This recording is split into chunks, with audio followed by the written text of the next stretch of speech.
Our beautiful language is like music. We use the rhythms. When we pronounce a word in English, our voice will go up and then down. And that's what we call the stressing. If you guys from France want to learn and speak it fluently, you guys better adapting to this rule. Our language, like yours, is non-phonetic. Pourquoi l'anglais est une langue difficile à maîtriser pour les francophones? Dans cette vidéo, je vais te présenter 3 caractéristiques, 3 attributs propres à la langue anglaise qui en font une langue vraiment difficile à maîtriser pour les francophones.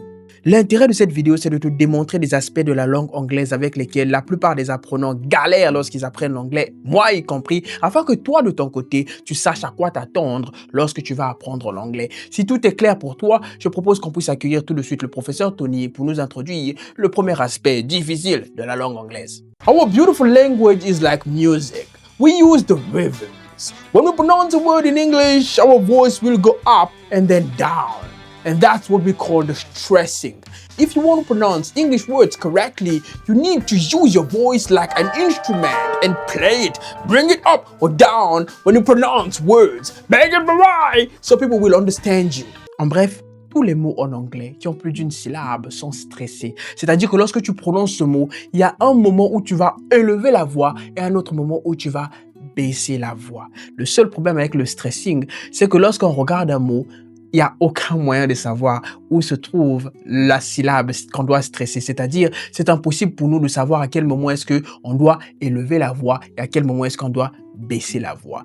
Par exemple, si je disais « let's present the present », on a d'une part « present » et d'autre part « present ». Deux mots qui s'écrivent tout pareil, par contre, la signification n'a rien à voir. Mais le truc avec ce principe de stressing de syllabes, c'est que si tu stresses sur la mauvaise syllabe, c'est-à-dire si tu élèves la voix sur la mauvaise syllabe, tout le mot peut changer de sens. La position du stress est indispensable à détecter lorsque tu apprends à prononcer un mot en anglais. Pour savoir où se trouve le stress, regarde en bas de la traduction du mot, tu vas voir cette espèce d'accent ici, c'est là où tu vas élever la voix. Indispensable à connaître donc, parce que si tu stresses mal tes mots, les gens auront beaucoup de mal à te comprendre quand tu t'exprimeras en anglais. Mais d'après le professeur Tony, le stressing de la bonne syllabe est loin d'être l'unique aspect qui rend l'anglais difficile. Je te propose de l'écouter, nous présenter l'autre aspect qui rend l'anglais encore plus difficile pour nous les francophones.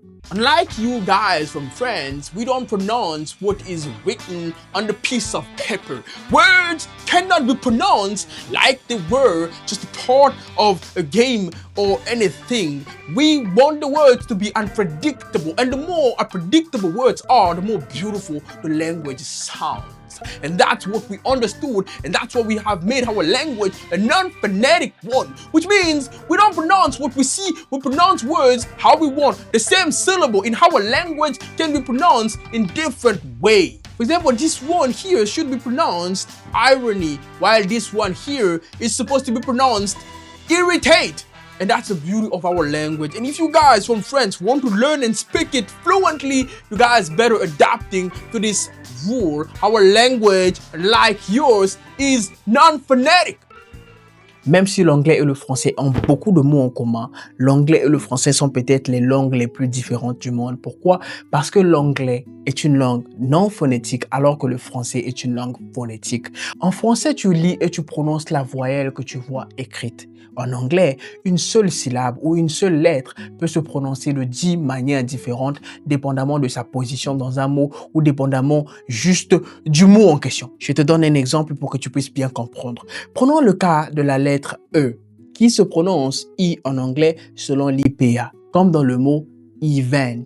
Mais lorsque tu le mets dans ce mot-ci, ça ne se prononce plus I, ça se prononce maintenant E, comme dans everybody ou every time. C'est pour ça qu'on dit que l'anglais est une langue non phonétique. Une seule voyelle peut se prononcer de plusieurs manières différentes, ce qui en fait une langue imprévisible, en particulier pour les francophones qui sont habitués avec une langue phonétique, c'est-à-dire qu'ils lisent ce qui est écrit, A c'est A, peu importe dans quel mot est-ce qu'on le fout, ça restera toujours A. Mais en anglais, A foutu ici c'est cake, foutu là c'est cat, foutu ici c'est car.